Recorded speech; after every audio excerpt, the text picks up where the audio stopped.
Formation à la consignation et à la déconsignation. Introduction. L'énergie dangereuse est toute forme d'énergie, y compris électrique, hydraulique, thermique, nucléaire, gravitationnelle, mécanique, ou toute autre forme d'énergie susceptible de causer des blessures en raison d'un mouvement involontaire, qui peut entraîner des blessures extrêmement graves si elle est libérée sans contrôle.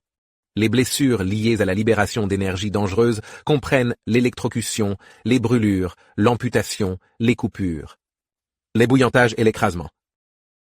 Les principales causes de ces types de blessures sont le démarrage inattendu d'un équipement, la libération de l'énergie stockée dans une machine ou une pièce d'équipement ou l'absence de verrouillage ou d'étiquetage d'une machine ou d'un équipement.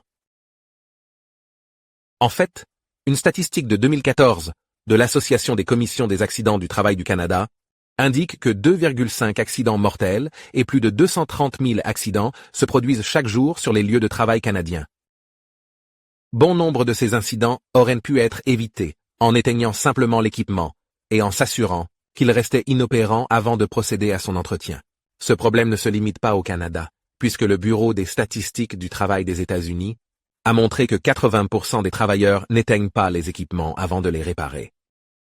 C'est pour cette raison que la formation aux procédures de verrouillage et d'étiquetage, ou procédure LOTO en abrégé, est si importante. Les normes LOTO exigent que les sources d'énergie dangereuses soient isolées et rendues inopérantes avant le début des travaux de maintenance ou d'entretien sur le site, ce qui permet d'éviter les blessures et les décès dévastateurs causés par une mise sous tension inattendue. À la fin de ce cours, vous devriez être en mesure de expliquer le but de la LOTO et quand elle doit être utilisée, décrire les différences entre les formes d'énergie primaire et stockée, donner des exemples d'appareils de LOTO et décrire les étapes de base de l'exécution de la LOTO. Ce cours sera présenté en 4 chapitres. Chapitre 1, rôle et responsabilité du LOTO.